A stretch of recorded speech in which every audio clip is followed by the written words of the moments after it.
Michelle knows. Okay. Michelle has that. They might not be here. I don't know. I'm just looking at this quickly. Student between portable zone. Okay. Handbook. Oh, that The should handbook is in that. Michelle will talk about that, but you're Okay, going to good. tell them what's in their be. I don't even folder. know. Okay, folder. Okay. You're going to get a Yeah, handbook, that's study guide, right? Feel Okay. free to jump in if I miss things. Yeah. It's not. Never a problem. Yeah. Okay.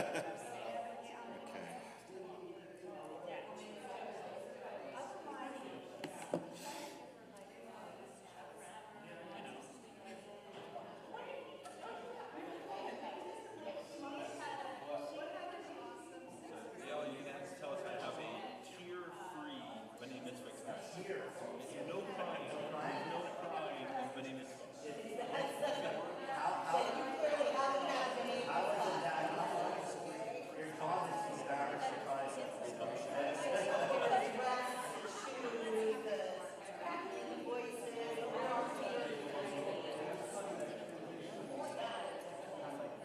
Danica and Reno will do a lot of crying. I'm supposed to be there for the not crying. If I cry, it'll be in the shower. You gotta hide.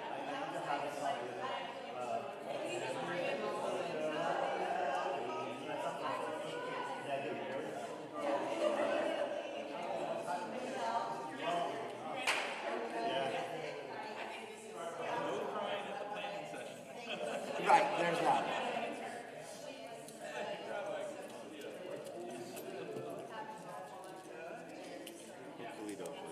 All right. Ah. Good afternoon and welcome. You know what? I went to school to learn how to use my big voice. I was a kindergarten teacher for many, many years. Can you all hear me? Yes. Oh, yeah. Then I don't need that microphone. Thank you. First of all, I'd like to introduce myself. I am Marlene Peterson, the Executive Director here at Bnai-Mitzvah. I am a new face to possibly some of you, although I do recognize many of you from services and activities and various programs that we've had together. And I'm glad you're here. We have a really important bit of information to share with you about a really important time in your life, in your child's life, in the life of your family, in the life of your Jewish journey.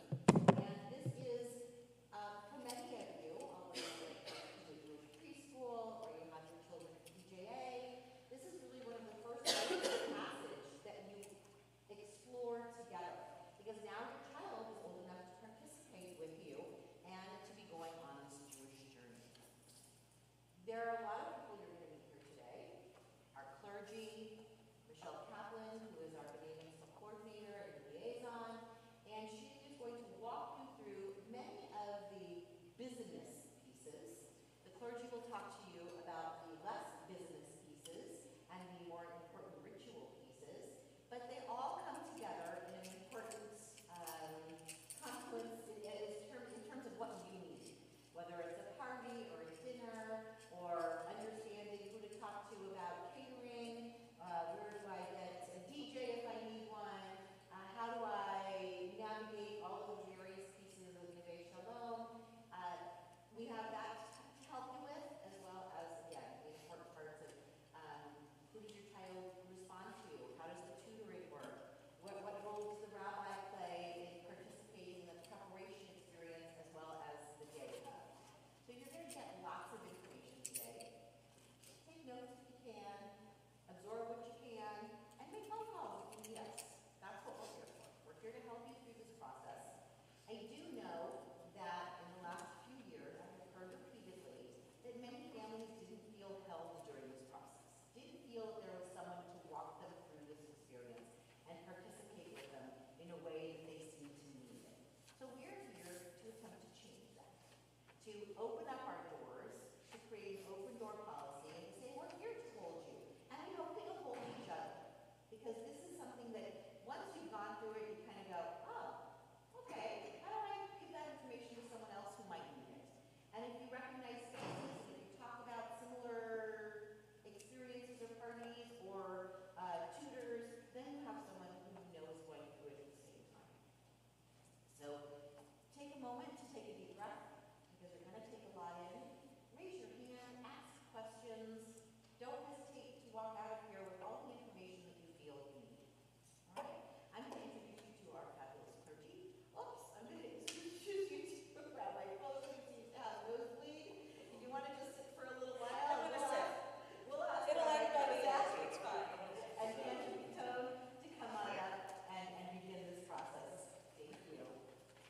then there were two. Rabbi Posen, Refuah Shlema. I hope this passes quickly. We just need climate change to end, and then I'll be fine. Well, you know, we were just beginning with Birkat Kohanim, the priestly benediction, which is one of those prayers that we end the Bnai-Mitzvah with. But it's part of that blessing is asking God to look out. So we'll be sending it your way also, Rabbi Posen, and hopefully have that stop quickly. So, should we together? Yivarechecha Adonai v'yishmerecha, Ya'er Adonai panav elecha v'yichu neka, Yisa Adonai panav elecha v'yasem lecha shalom. And with that, we're kind of invoking God and recognizing that Bnei Mitzvah are clearly events in the child's life, in the community's life, in the family's life, but that there's also this other dimension, the vertical dimension, if you will, connecting us through time and space and to whatever your own notion of divinity is. It's a sacred journey, and that's what we're here to provide you the tachlis, the down-to-earth parts of that journey, and also the spiritual meaning dimensions of it as well. So, Yasher Koach. Yasher Koach, Rabbi. Nice to see everybody here. I'm not used to you speaking up, so I'll use my microphone. I can, but I don't want to shout too much. Good to see you all. And as some of you have been through this before, and some of that was during COVID or as we're coming out of COVID. And that's sort of also, I don't know what Marlene was alluding to, but it's also some of the process has changed over the years because of COVID. You know, how to navigate it there. And as we came out, there were parents who would say, you know, we're looking for a little bit more robust, there's more information in the Shabbat program that comes out that we hand out to people, and we made those changes too.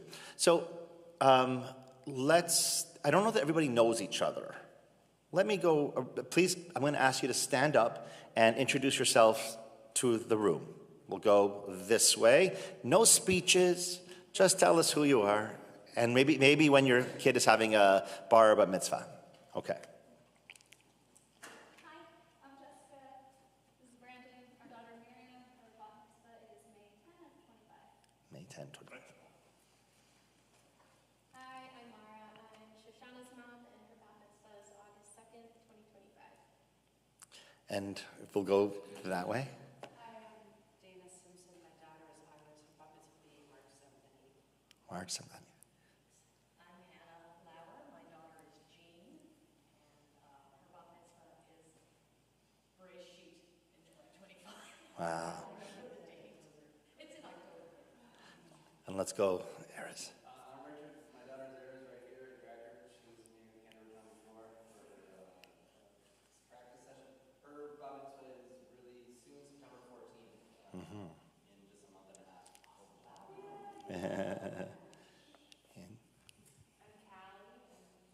and our son is Elijah, and he's June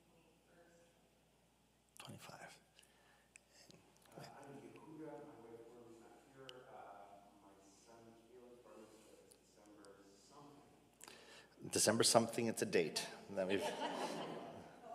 it's in here somewhere. I'm Mindy Zeitzer. This is my son Ezra, and his bar mitzvah is in January. Nice. Hi, Ezra.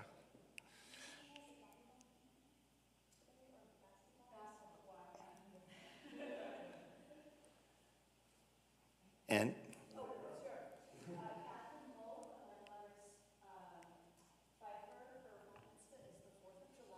yeah, July 4th. Yeah, 4th of July. That's yes. Yeah, it'd also be Shabbat in the plaza.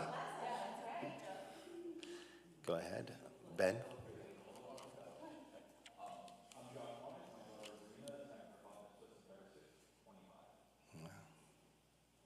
Lindy and Ben Lewis.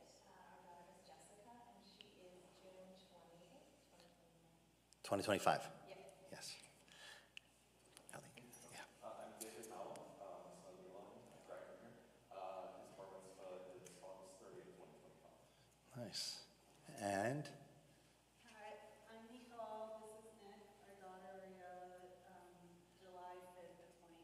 Yeah, we have a 4th of July and a 5th of July. It's just, oh, really? Nice. So pleasure to meet you all, to have you all here in the same room. A bar bat mitzvah, I know that, again, some people have been through this before. There's a commonality to it all. A Shabbat service is a Shabbat service. And there's somewhat of a template. And within that, there's room to be you, to be, customized a little bit. Not the way you customize it's not like you're not going shopping for something, but in terms of personality, in terms of how much is your child going to do? Is your child going to do more prayer? Not more prayer? More Torah reading? There's room for that. There's room for talking. There's room to see what the template is at Neve Shalom for a morning service. There's one here that's a Friday evening service, but the rest of you are Saturday mornings. So the typical Saturday morning service, what we ask of your children is the opening Torah service, to take the Torah out. Sorry, let me start again. Before that, you are asked to come up with your child after the cantor and the rabbi open up the service. About 20, 30 minutes later, depending on how long the cantor wants to hear the sound of his own voice, the rabbi calls you up to come with your child and do a talit presentation. This is an opportunity for you to say a few words. We ask in a different way for it to be a certain limit, because we want the service to be about the child and not about anything else. So you say a few words, impart, give the Torah, the talit to your child, and you walk back to your seat. And your child stays up there with the clergy. And the child starts with the Torah service. En kamocha va'elohim Adonai, and leads the congregation with us on their, flanking them. And then we take out the Torah. Your child holds the Torah. We walk around and parade the Torah. This is a typical one. We can do more, we can do less. And then we start the Torah reading as your child sits down. Generally, the child is called up for the maftir, which is the last reading from the Torah, and reads the Torah, and then chants the haftarah. Then gives a dvar Torah, a speech, which your child will work on closely with either Rabbi Posen or Rabbi Kozak to develop it. And after that, we continue with the service, but your child will conclude the Torah service, holding the Torah, saying, Yehalelu Hashem Adonai, and we walk back, put the Torah back. And the rabbi then says a few words to your child, what we call a charge, explaining what about your child's character is going to equip them on their journey as Jewish adults. That is the template that we have. Within that, there's room to add more prayers. We had one student several months ago who really liked Torah reading and had an aptitude for it and said, I'd love to do more. And I think took on 1 or 2 more readings. Great. You don't have to do more. Whatever it is that your child goes up there, we want them to shine. That's the important thing. Your child, this is a once-in-a-lifetime experience. And some of you are here. Some of the children I'm talking about, or the children becoming adults, Jewish adults, are here. I'll speak to you. When you come up for your bar bat brit mitzvah, it is different from turning 11 years old, turning 14, 15 years old, or whatever that is. Those are nice, happy experiences. It's a party, it's a birthday, it's a celebration of who you are. The bar bat brit mitzvah is something that you earn, you achieve. You feel a sense of pride at the end of it because you work towards it. It didn't just happen and suddenly, surprise, here's a birthday, here's an event. You put in all this work. You stand up there and you go, I did that. I took that torch from my parents of Jewish identity and participation, and I ran with it. And it's mine now. And you do as much, or as, I don't say as little, but you do as much of that, as much as you can in that service, but you will shine. Anything, and I say this not because I want to lower the bar, but because I want it to be that you shine. Anything that you are not really ready for, we're not going to ask you to do on your bar mitzvah. You might go, oh, I did this, let me try this. And then you find out, you know what, I don't have enough time for that. Summer, this, that, vacation, I don't know. Whatever it is, you will master. I want you to be up here going, up here or in the main sanctuary, wherever, I feel good about what I did. And it'll take work. For, I think everyone up until July has been assigned a tutor. July on, some of you, for 2025, some of you have not. 12 months basically before your date, your child is assigned a tutor. If we're a little late, you'll make up the time with your tutor to add more time. And you will receive a booklet that looks a little something like this. Most of them are about the same. Sometimes they're a little different. Sometimes the haftarah, for example, is 2 pages long. Sometimes it's 1, sometimes it's 3. So it changes what's in here exactly. But basically, this has everything that your child will need. It explains it says some nice things about the process, but it also, in terms of other content, it has all the blessings for the Torah reading itself, usually the maftir, the prayers for the haftarah itself, and a summary of what each is about. By the way, I said usually the maftir. Most of the time, your child will be reading the maftir. For those of you who don't know what this is, the Torah reading on a Shabbat is divided into 7 readings, okay? And the maftir is a tag of, you go back and you read part of the 7th. And sometimes it's the entire 7th other reading. It occurs sometimes in the year that the maftir reading, which is typically 3 verses long, sometimes 4, sometimes 5, sometimes it is 7 verses long, and sometimes it's 22 verses long. Not many times. When that happens, unless a parent goes, I really want my child to learn 22 verses long without any vowels or trope, after we ask you to see a doctor, no, I'm joking, I really am. Sometimes we'll choose another reading of the Torah, a 5th, 6th reading, or something that's a little more around the size of what a typical maftir looks like. That's why, but usually it's the maftir. So all that is in here. Also a timeline is in here. How, at what point should they be meeting with me? There's a bit of flexibility in terms of when they meet with the rabbis, but that's also a little later, and that's also mentioned here. I'm just wondering if there's something else about this. I feel like there was something else I was going to say, but at my age. By the way, I just came in from Canada last night. We have a nosebleed here, but with me, I have general fatigue. I arrived last night close to midnight and jet lagged, and my cat woke me up at 5:30 to say hello. So my brain is working a little less. If anyone has questions right now, please let me know. Yes.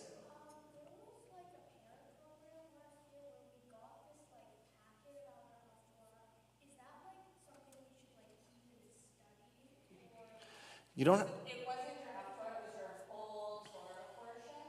And yes, because you're going to need the English of that to write your Gemara Torah. Yeah, it's when I came to the Oh. grade in Aliyah. Thank you. So that's great. Thank you. Yes. Is there a preferred talus vendor that I haven't got talus yet first? For vendors, I'm not the person to ask. Yeah, our gift shop does have a nice selection of them. Okay. Right. Has the vendors that we work with from there, so if you don't see what you want in the gift shop, they can help you order it from the places that they're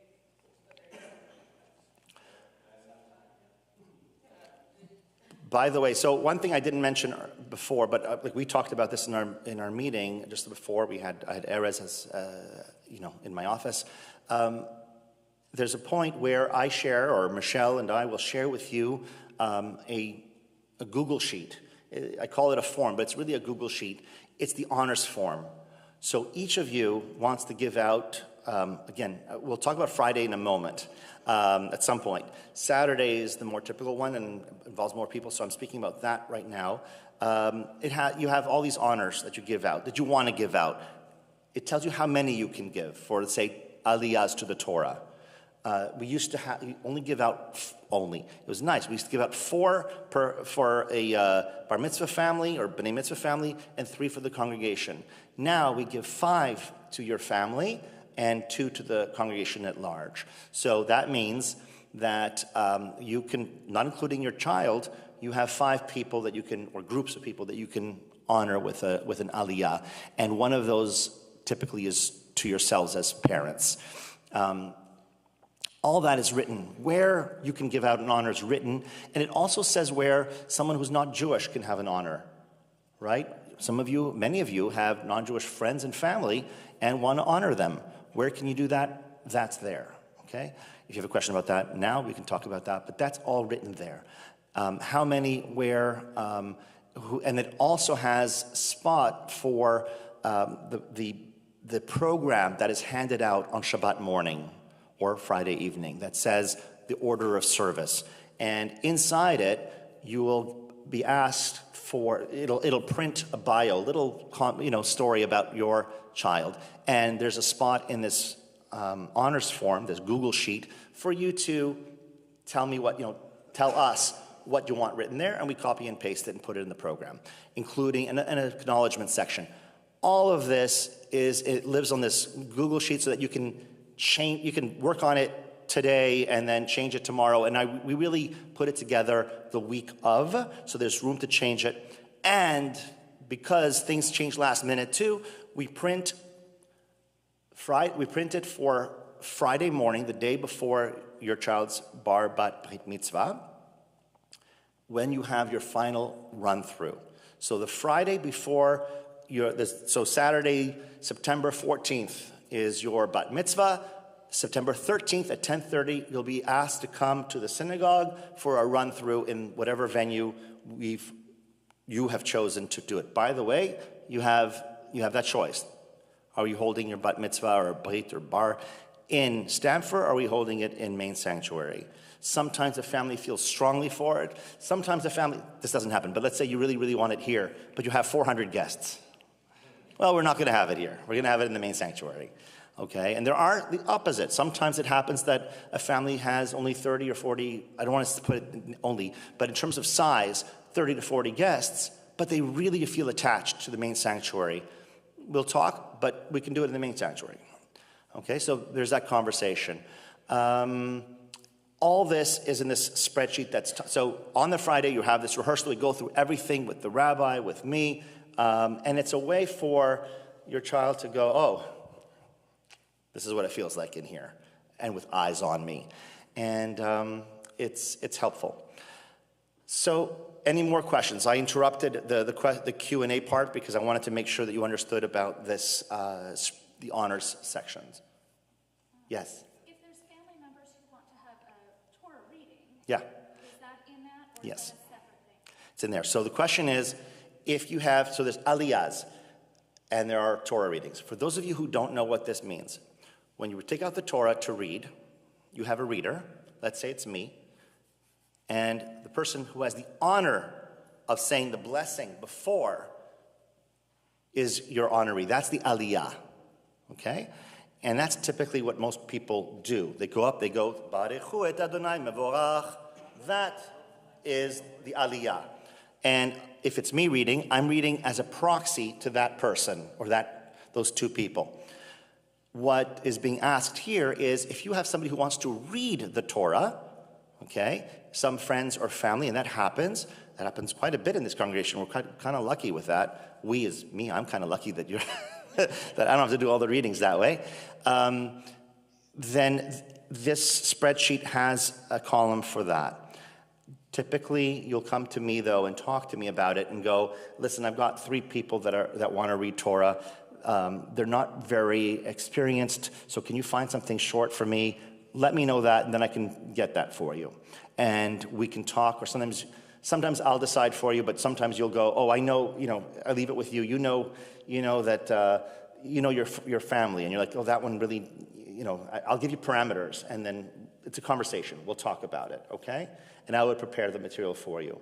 And this is sort of what Marlene was talking about before, that we really want to hear back from you. We want to, this is a process. Some of it, there'll be several months that will go by where there's, no reason to go into. You're not getting into you're not allocating the parts yet. You're doing that for later, leaving it for month 7, month 8, month 6, whatever that is.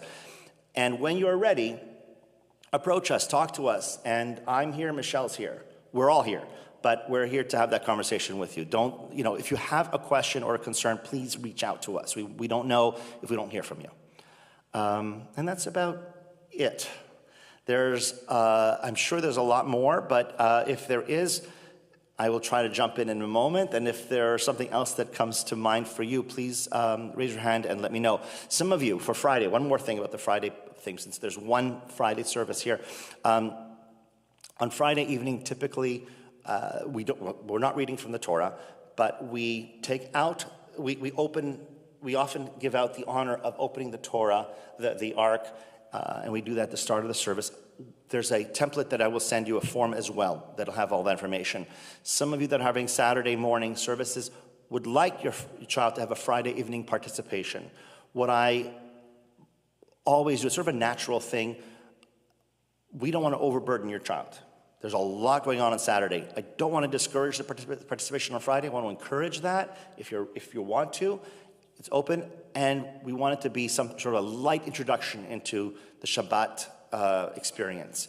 And I typically say, if you, the bar bat mitzvah kid, already has, I'm familiar with Vish, Amru, I'm familiar with the Shema, a few prayers that are in your back pocket, I'd like to go there first before, let's work on this.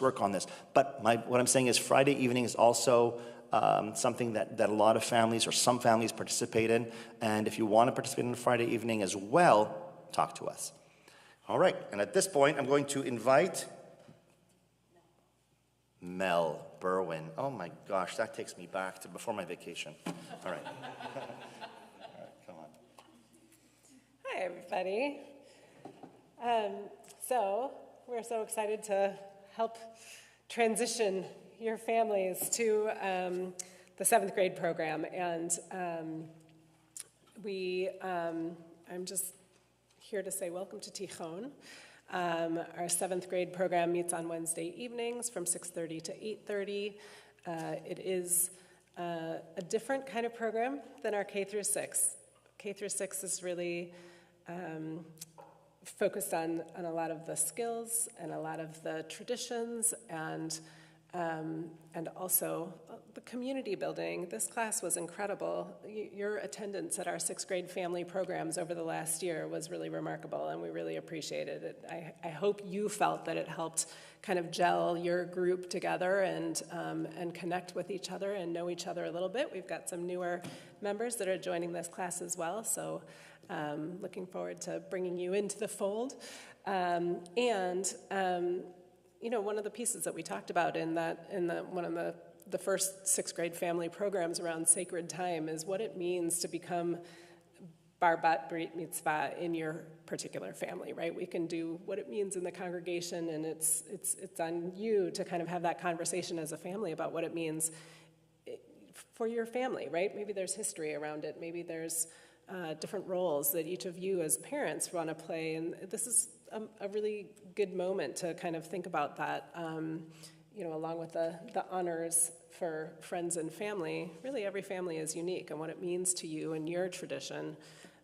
We want to help kind of bring that out, because I think the more our kids feel that personal kind of sense of connection and what it means in the life of your family, the more meaningful it becomes to them. We're going to be excited about it no matter what, right? I always think about my kids' Bnai-Mitzvah. My face hurt at the end of the day from smiling so much. And, our kids get up here and they see this incredibly loving community of people that are just beaming at them. And I don't know when else our kids really have that experience. It's really a unique and beautiful moment and experience. As Cantor said, we want everybody to take so much pride in that. So we've... in the 7th grade program, Our 7th graders join the teen community on Wednesday evenings. They have a choice of the programs that they participate in on Wednesday evenings. I'm right in the middle of meeting with all of the, I've met with our teachers that were here last year, and I'm in the middle of meeting with a bunch of new potential wonderful teachers. I've got a lot of people coming my way right now. It's very juicy. I'm excited about the possibilities. So by mid-August or so, we'll send out the options for the programs for Tichon, so the kids and you know what they can choose from. Our 7th grade program is required as part of our Bnai-Mitzvah experience as well. We really want the kids to be able to connect with each other and continue to see each other and be part of that community that is together on Wednesday evenings. Sometimes parents ask, can they be done after their Bnai Mitzvah? The answer is no, right? They're here for the year. They're here together for that whole year because that is part of being part of the community. It's not about getting through a bar mitzvah and being done. It's really about being part of this community and celebrating with each other throughout the year. Some of you have asked about the Madrichim program, our teen internship on Sunday mornings. That is available starting in 8th grade. We really do want our kids to prioritize Wednesday night high school and Bnai Mitzvah, and some of you have Saturday night parties. We do not want to see your teens the next day on Sunday morning. We have 26 teenagers that applied to be Madrichim for this coming year, which is amazing. We're super excited about that group, and we definitely encourage you to think ahead about being Madrichim for us in that program starting in 8th grade. And we still have our Wednesday evening dinners before our Tichon program on Wednesday evenings. But the program really focuses more on Jewish identity and kind of topics that teens, I have a conversation at the end of each year with the teens about what they want to be focused on for the following year, so we try to meet their needs. We have had lots of different kinds of topics in our Tichon program. This past year we had a teen storytelling program that was like the Moth, and we had really incredible storytellers that got to present at the end of the year to the community. Rabbi Eve led a program that was on civics, a Jewish advocacy class, looking at Jewish texts and focused on what our rights are and how to exercise those. And we had a Jewish text and art class led by Yuki Imori, focusing on kind of chavruta learning of different topics and then interpretive art based on those. I know that one of the programs that we have for next year is an interfaith interaction program. We've actually received very nice funding from a couple of grants locally for this program, so our teens will be meeting with other religious minorities throughout the Portland area and really exploring what it means to be a religious minority in this area. Also, what do we need to know in order to be able to represent ourselves with other people of different faiths, and how do we connect? Where are the similarities? Where are the differences? What do our kids feel like they need to know in order to be able to talk about all of these things? So it's a student-directed program, but it's also a very community-oriented program. So we're excited about that piece, and we'll provide the details of the other programs as they come together. Any questions about our Tichon program or the education side of what you're doing in this coming year? Yeah. Is there space for teaching of Zionism? Yeah. So actually, the clergy are going to be involved in a different way this year in our Tichon program. So in the past, Rabbi Kozak and Rabbi Posen have both been teachers within the program. This year, all three of our clergy are invited to come and be part of it on a more regular basis, but not as full kind of teachers in the program. Cantor Biton has already said he's going to be doing a monthly kind of current events and Israel-focused piece with the students. I have yet to kind of figure out some of the other involvement pieces of the rabbis, but they will be around as well. So, yeah, we always incorporate kind of current events and also community events into the Tichon program as well. When we've had speakers that we feel like are perfect for our teens to participate in, we encourage those to happen on Wednesday nights so we can bring our Tichon students, and they did participate in a number of different kind of current programming this year. We also, in response to October 7th and what was happening in the world, we had a couple of special programs. We had Bob Horenstein in, and some of our other presenters who are focused on Israel and what's happening, including kind of a history of Israel, et cetera, what brought us to this moment. Yeah, Yehuda.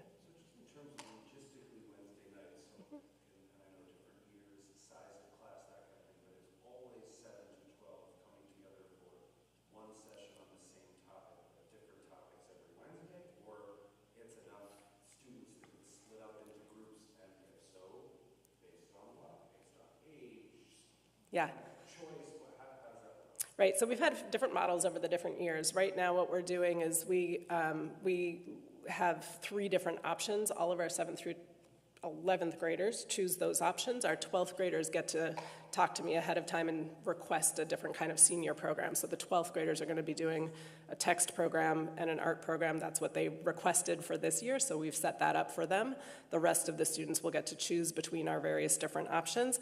And they basically elect those. We do have a monthly meeting of each of our grade levels, though. So 7th graders might be split up among 3 different options, but once a month they'll come together, and they'll be together so that they can maintain their connection. Like I said, we've got community programs that happen throughout the year as well. We do a Hanukkah party, we do a Purim party, we do different kinds of things that the whole Tichon community is together for. So they see each other even if they're not in the same elective during the year. I guess just as a follow-up for me, and I'm sorry, our son, because his technical bar mitzvah will be September, only not till December of his 8th grade year, so I'm just trying to figure out how that'll work, 7th grade versus 8th grade, so it sounds like if the idea is students stay in Tichon for the full 4 years, there's that cohort, but also their age grade. Right. They will have connection with their grade level group, and honestly, it doesn't matter what grade they're in for choosing their program in Tichon, and we just want them to be in the one that speaks most to them. Yeah. Yeah, thanks. Yeah. Okay. Are the Wednesday dinners just for the kids, or is that a family thing? It is open to families. We actually have we have K through 6 families that organize their Hebrew tutoring around being able to come for Wednesday night dinners because it is a favorite. We have, it is open. Teens can come on their own. Parents are welcome to come. Siblings are welcome to come. You can sign up for a year of dinners. It makes it a little, we give you a discount if you want to sign up for the year, but you can also just do a drop-in. We don't need any reservation in advance. Yeah, Rich. Maybe it's not associated with sort of my own neighborhood. Is there anything with Tichon or through Neve where if you want to send your kid to Israel that would be coordinated through birthright? Yeah. Go together? Yeah, so it's really coordinated through Federation, but there is the Chai Israel program that we support as a congregation. Chai Israel allows teens to go to any of the associated Israel programs with an automatic subsidy from the Federation. If they're part of Tichon, they actually get an additional subsidy from our congregation. And I'm happy to talk to families about, which of our programs most of our students go on and kind of what some of the differences are with those. Right, so there's an additional fund that kicks in also if they're part of the Tichon program. So there's one through the Oregon Jewish Community Foundation, and there's one through Neve Shalom that they get additional funding for that. But it's a nice subsidy, and we obviously love when our kids, want to go to Israel, and I'd be happy to have a conversation around, the different programs that are available at this point. Yeah, great question. The Israel programs, most students go sophomore, junior, or senior year of high school. And different programs have different qualifications, but it's usually in that range. Yeah, and there's also gap year programs for post-high school that also get nice subsidies from Federation as well. Okay, I'm calling up Michelle Kaplan. Hello, everyone. Thank you. Thanks. Lots of information that's coming at you. Before you all leave, every family's going to get a booklet that has our parent handbook in here and some samples of what Cantor Biton was talking about in terms of the service, as well as a sample of the Saturday morning, the order of service, as well as the actual program, what do you call this? The student handbook, thank you. My words are escaping me. So we'll be giving that to you before you leave. I am here as your concierge, if you will, and here to help with any of the logistics, any of the details, anything that happens throughout this period. For those of you who are immediately coming up, if you need help, please reach out. How many of you is this your first Bnai-Mitzvah you're going through in your families? So we've got a lot, yeah. And how many have been through, who besides Mindy, you've been through it, Mindy? Okay, so a couple times. So it's an experience, and every child is different, as we know. But we want, Cantor really said it best. We want them to shine, and we want this to be the experience of a lifetime for them and for your family, and we're here to help make that happen. One of the things that you'll have lots of questions about is the food, and I have invited Alan Levine here just to say hello, and so that you all, for those of you who don't know him, can put a name and a face together. And Alan, if you want to sing a song. Just very briefly, hi everybody. First of all, you're all on the calendar. You don't have to worry that you're not on the calendar. I get a calendar and you're all on the calendar. So you don't have to worry that you haven't contacted me or not. Then as far as contacting, some people like to start a year in advance and some people like to start the week before. I'm easy. It's your event and we'll work it your way in your comfort level. So the main thing is to know that you are on the calendar and you can contact me whenever you're ready. And as far as what you can have, it's anything that your family likes. We're here to create a menu for your family. A lot of people go with a similar, but we try to add or change or do different things so that people don't get bored and don't get tired of the same thing. So when we do contact, we create a menu for your family. See where you go and eat, see what type of food you like, and what you'd like to have for your family. So that's what we'll do. Make your event. So anytime you have you can contact me, and we will get back to you as soon as we can. And all of his information is also in the handbook. So, yeah, thank you, Alan. Any questions for just on the logistics side that I can answer right now? Good, easy crowd. Mindy, do you want to or either of you have anything you want? Oh, sure, go ahead. Yes.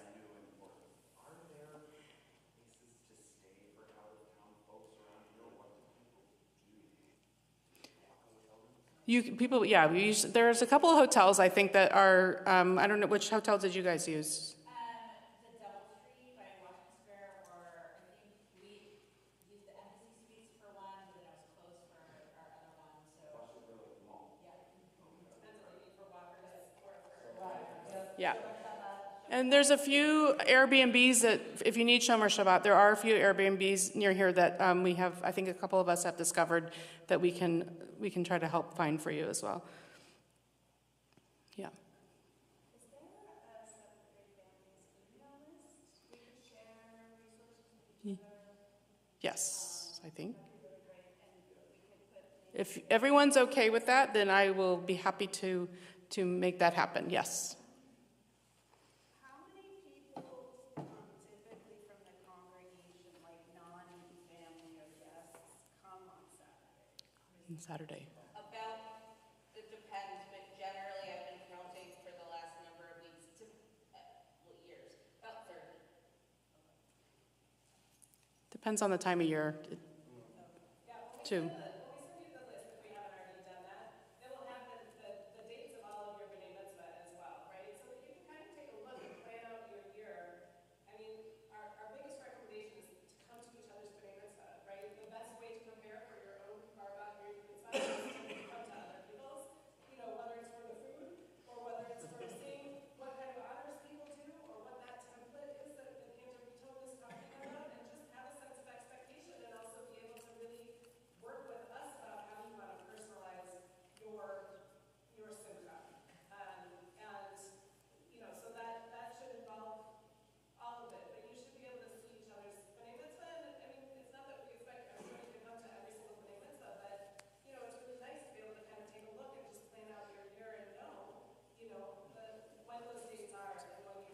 add to that.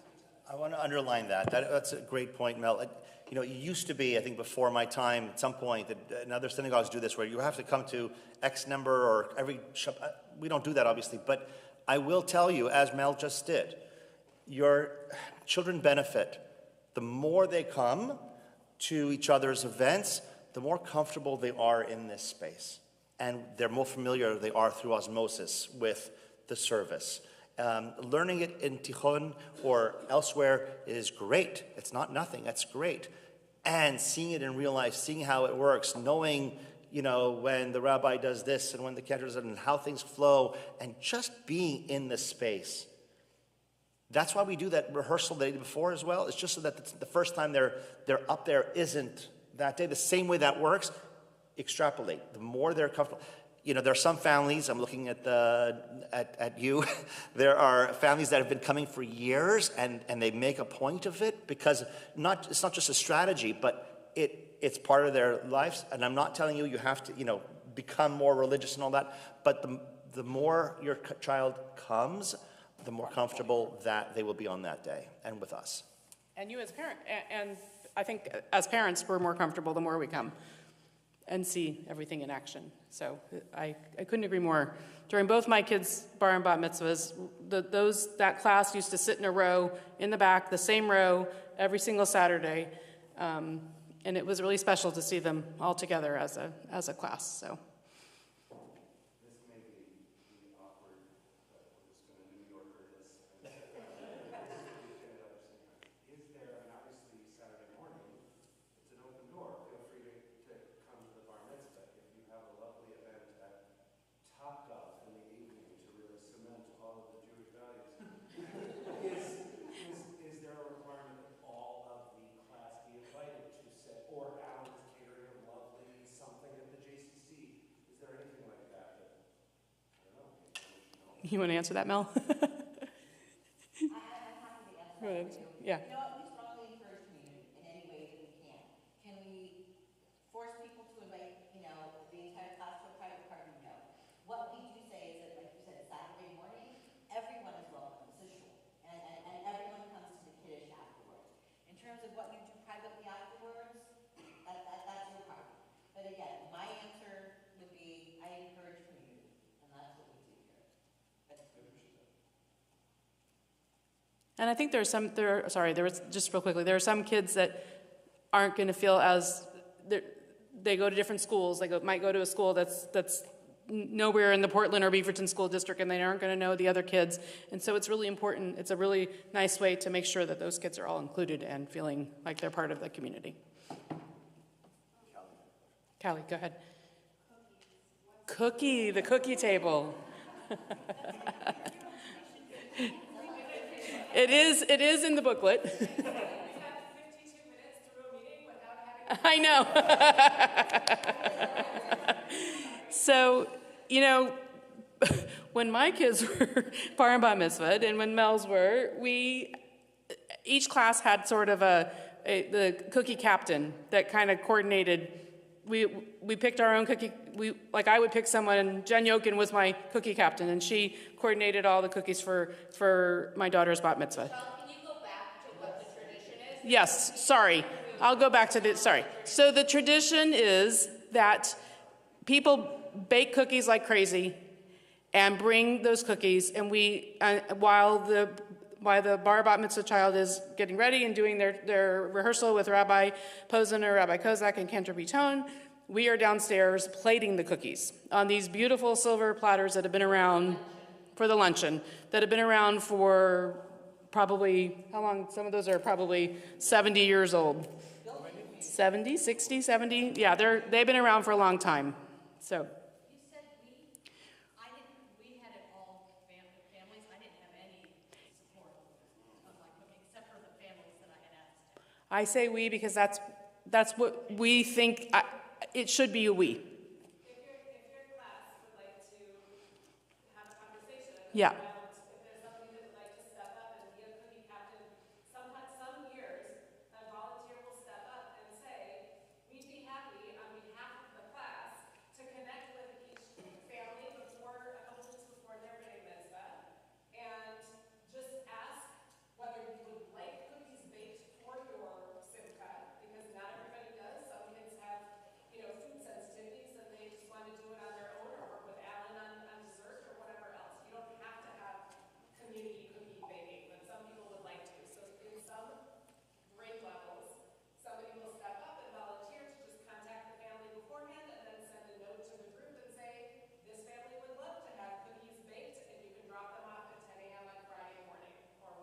Right. 4:10 a.m. on Friday morning, right?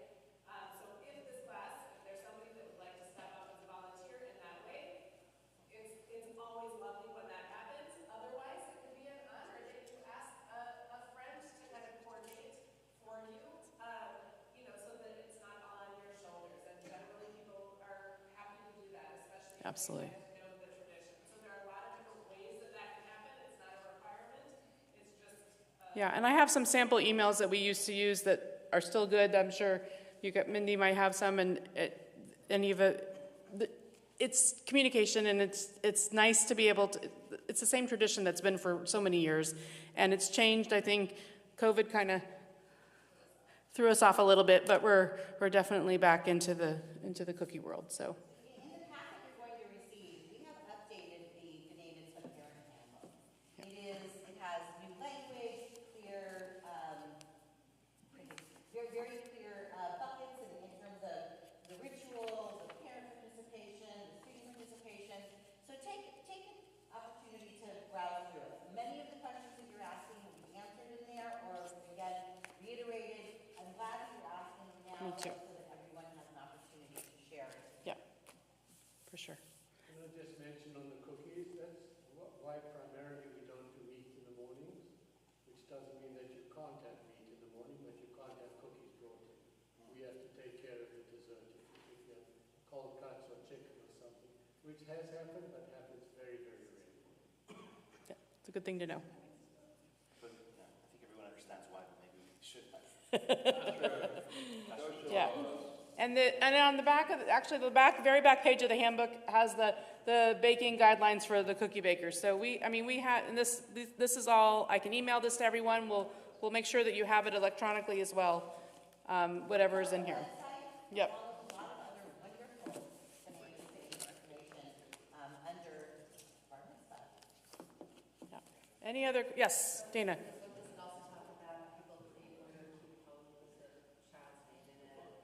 I think there's a little bit of it, yes. It does not. It does say that it's an option if you'd like to do so.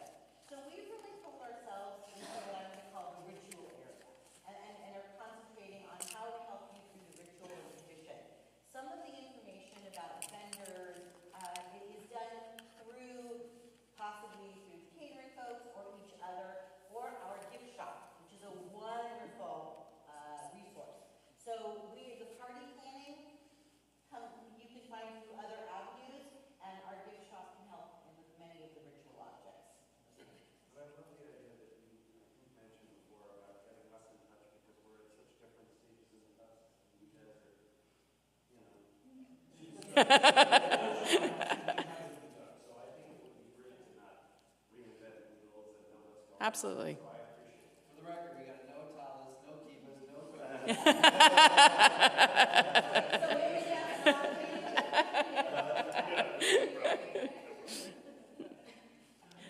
Okay, I think if there are no other questions, I'm going to invite Rabbi Kozak up. We're nearing the end here. Whew, let's take a deep breath there a second. A lot of information. I'm up here to just remind us about the forest and the trees. And there's been a lot of focus on the trees, and there's a lot of material and guidance and structure to do that.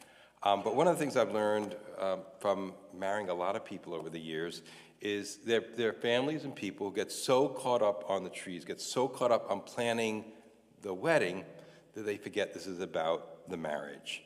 And something similar is really the case with this event. We can reduce a bar bat mitzvah to an event, a date, a year-long sort of event, but we lose a really important opportunity here. So I want to talk about that because I think that's something that gives this, each of you and your families the opportunity to have this be the transformative event in the life of your child and your family that it's supposed to be. So I want to just begin for all the adults who are 13 years or older in here. How many of you had a bar bat mitzvah? Okay. Do you remember what the day felt like?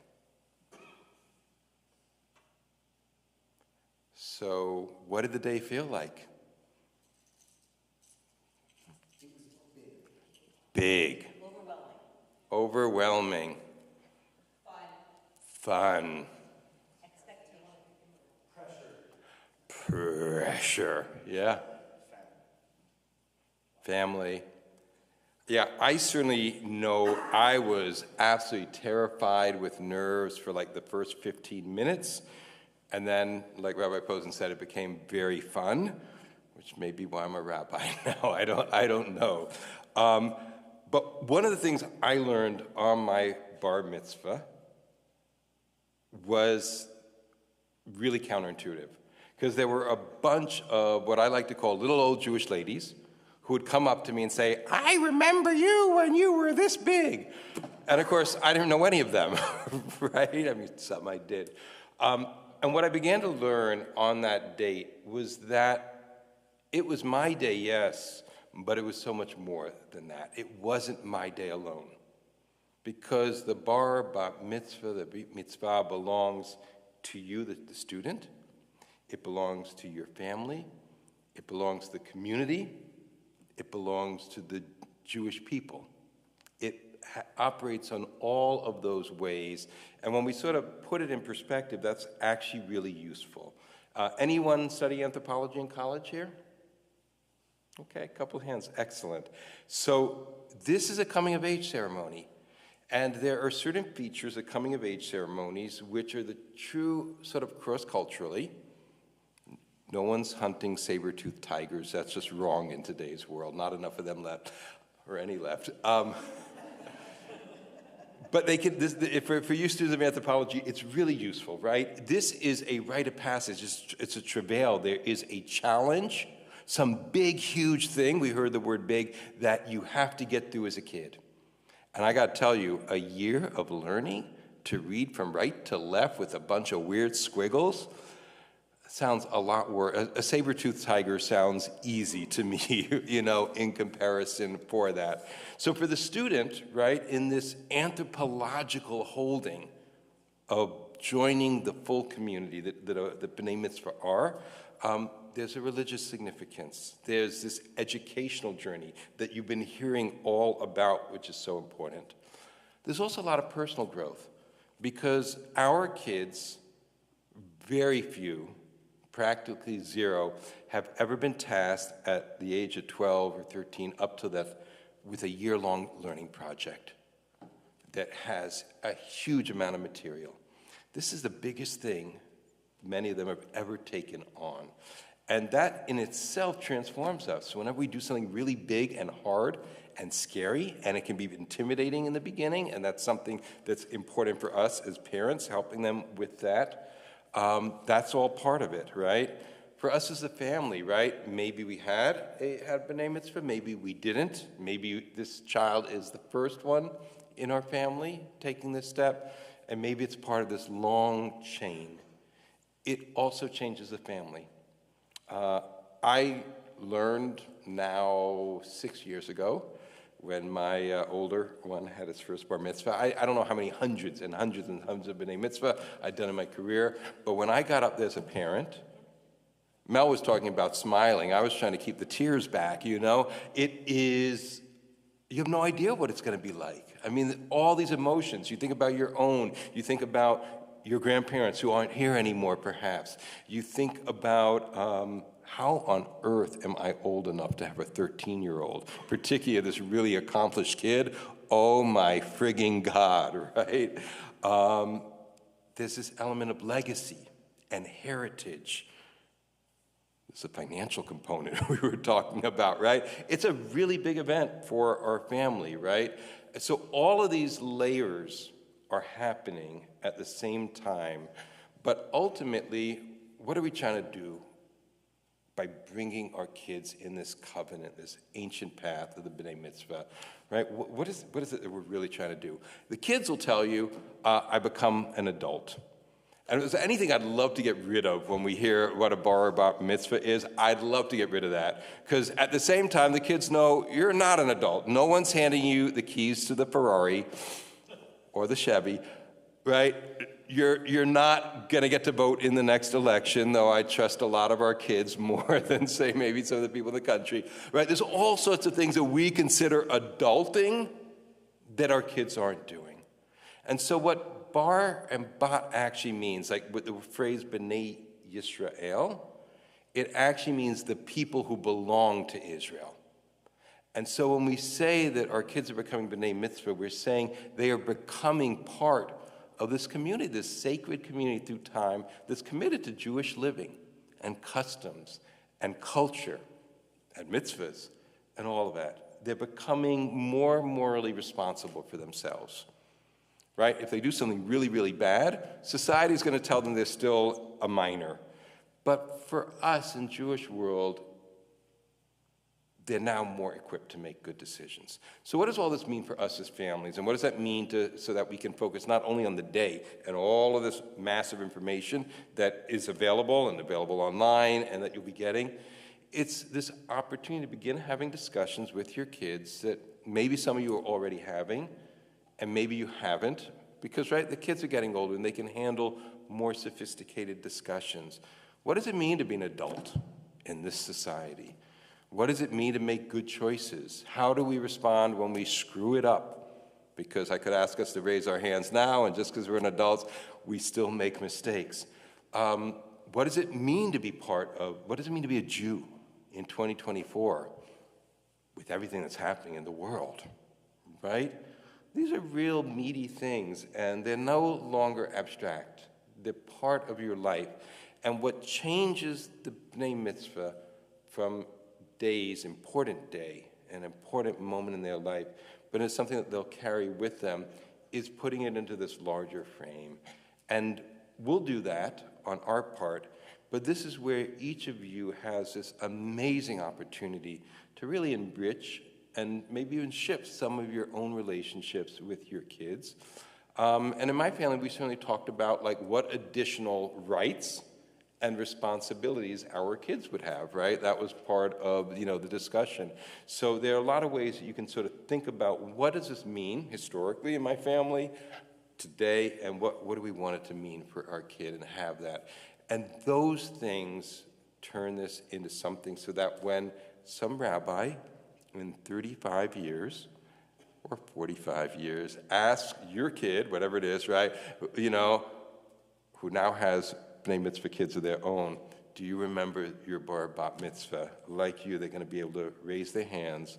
They're going to get a little chill on their back as they remember with all sorts of emotion and memories your moment, your kid's moment, and that we're all part of this amazing people that has continued on, and that we're giving our kids a powerful experience that I think Mel said earlier, that they don't readily get in the rest of society, and that truly prepares them to stand up and to be counted and to be seen and to have a voice.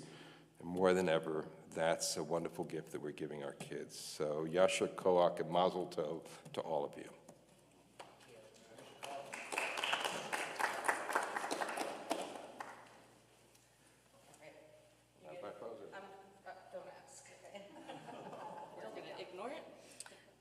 So I get to be the last one, which means you're all ready. This is like when I'm doing announcements at the end of services on Shabbat morning, and all that stands between you and lunch is me. That's where we're at.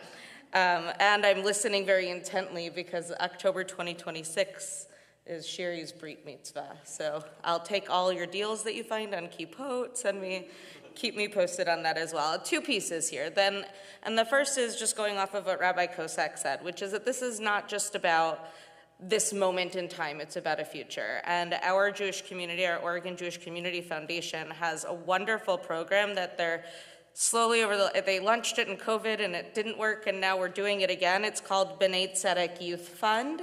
This is a really awesome opportunity for Bnei-Mitzvah students, so 12 to 18-year-olds, to open a fund. It takes $250 donation to start the fund, and then that's matched by the OJCF in a grant. From there, the fund grows, and it's an opportunity to learn about giving and giving back to our community. So taking not just the Not just the moment on the bima, but how do we actively support community as our responsibility as a Jewish adult, as it were.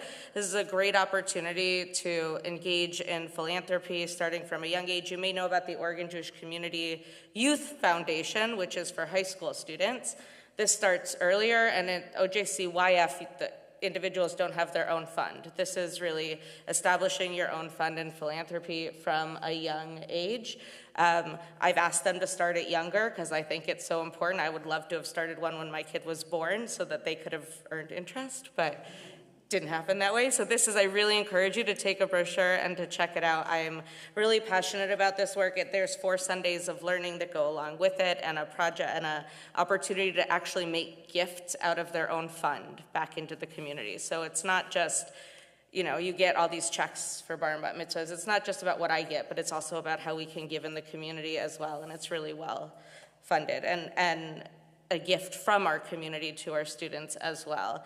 And that leads me to really the ending blessing, which is there's a blessing we say when we learn Torah. The blessing ends in la'asok b'divrei Torah, which we say to study Torah. But the word la'asok, it's not la'asot, it's not to do. It's got a kuf at the end, la'asok, esek. The word esek in Hebrew is really business. We've talked about the business of the bar bat brit mitzvah. We are going to be busy with Torah, whether that's writing divrei Torah and learning Torah. But I think all of that goes together, the business and all of the tachlis, all of the checklisty things, and all of the learning things go together to remind us that all of that it ends in Torah. That the busyness and the business is there to get us into this blessed moment of being together in community and not to lose sight of that piece of it as we move forward. So as we conclude our program today, I want to bless you. Baruch atah Adonai Eloheinu melech haolam la'asok b'divrei Torah. Let us be blessed with the busyness and the business and more of the presence of Torah. Amen. Okay, let's see, I'm just gonna come around, if you wanna help me. Yes. Yeah, go ahead, yeah. Please. Is there discussion of, expectation of, bar, They're all right. Like a mitzvah project? Okay. Is there an expectation of a mitzvah? We don't have an expectation, but we certainly encourage it, and this is part of the way that I think takes it away from, I'm collecting basketballs, to something that's a little bit more sustainable in that sense. We do, Mel left, but as part of Tichon, I've always, when I've had the 7th graders, sort of lent time to talk about that, and so one of our first 7th grade meetups of the year will actually be talking about a little bit about what that looks like.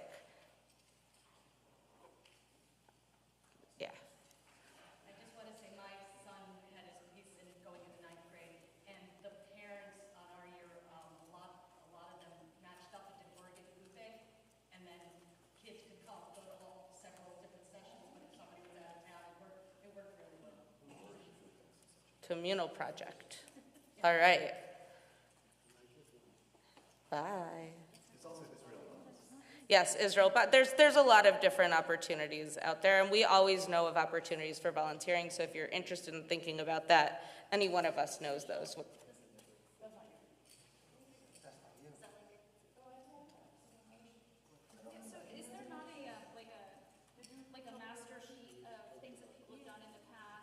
We don't have a master sheet. We stopped doing the forced mitzvah project well before I got here, so I've been here 10 years now. It's not right when we're forcing it and telling you what to do. That sort of defeats the purpose of what we're trying to teach in when it comes to autonomy and being a mensch, being a good person. Just trying to find resources. I think that Sarah Rohr, our She has a collection. Coordinator, she is a wonderful resource. I think participating in youth groups and participating in the Tikkun Olam that they do together. So I absolutely think that Sarah your Aurora and the youth programs would be a wonderful way to get involved in the Tikkun Olam experience and find ways in which you can connect with parts of our community where a mitzvah experience could be part of your bar mitzvah. By the way, that is the booklet that you just received has a sample of a. It's not yours. It's not yours. It is the sample that you will receive Some on of what you do, that for some of you your have this. child. Some of you have the real one, some of you have the sample. Right. If you're You'll get the real one when it's the right still a ways time. away, it's a Because sample. some of you have already received it if you started already with the tutor. Some of you are being assigned very shortly, and so your booklet's ready. And some of you are a little later on, and that's where you got the sample.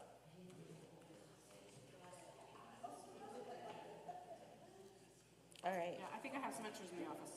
Are there any other questions? I know, again, we have given you so much information in a very short period of time. But, yes.